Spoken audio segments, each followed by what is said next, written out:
అందరికీ నమస్తే అండి.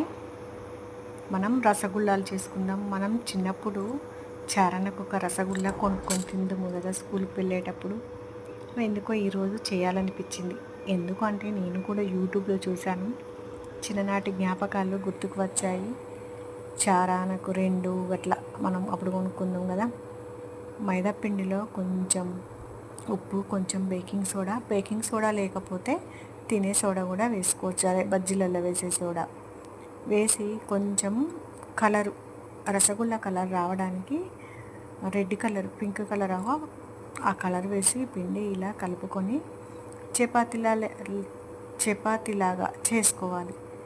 పిండి కొంచెము నూనె వేస్తే మంచిగా సాఫ్ట్గా ఉంటుందని నూనె వేశాను.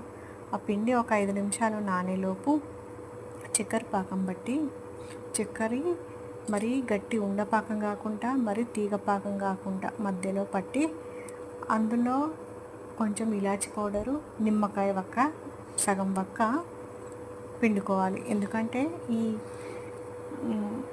చక్కెర పాకము గట్టి పడకుండా అలా చేసి చక్కెర పాకం వచ్చాక మూత పెట్టి పక్కకు పెట్టేసి ఇక ఈ పిండితోని చపాతీలాగా చేసి చిన్న చిన్న రసగుల్లాలు చేసుకొని మంచిగా నూనె వేసి డీప్ ఫ్రై చేసుకొని ఆ ఫ్రై తర్వాత వాటిని నూనెలోకి వెళ్ళి మనం ముకుట్లోకి వెళ్ళి తీసేసి ఈ పాకంలో వేసి ఒక 10 నిమిషాలు మూత పెట్టేసి అప్పుడు ఆ పాకమంతా ఆ రసగుల్లాలు పీల్చుకున్న తర్వాత అప్పుడు మనం ఒక ప్లేట్లో వేసుకొని ఇక చూడండి ఎంత చిన్నగా చేశానో. చిన్నది ఒక దాంతో ఇట్లా అది చూపించలేదు, ఏం లేదండి. పెన్ను మూత అయినా సరే, కాకపోతే ఇంకొంచెం పెద్ద సైజు చేసుకోవాలి.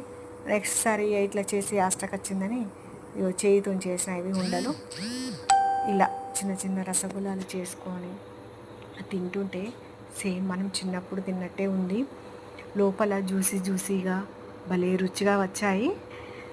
ఇట్లా చిన్నప్పటి జ్ఞాపకాలు మనం ఇలా చేసుకొని ఆహ్వాదిస్తే ఎంత బాగుంటాయి. కానీ ఇప్పుడు షాపులలో ఎక్కడ చూసినా ఈ రసగుల్లాలు కనిపిస్తలేవు. మరి ఇవి చిన్నగా అయినాయి. నెక్స్ట్ చేసినవి పెద్దగా చేసిన అవి పాకంలో వేసి పెట్టినా తీయలేదు ఇంకా బయటికి. ఇవి తీసినాయి మంచిగా ఆరిపోయినాయి, మంచిగా ఉన్నాయి. కానీ ఇప్పుడు ఏడన్నా మనం కావాలని కొనుక్కుందారన్నా దొరకట్లేదు. మనం ఇలా మన పిల్లలకి మన చిన్ననాటి జ్ఞాపకాలు చేసి పెడితే వాళ్ళు కూడా సరదాగా తింటారు కదా.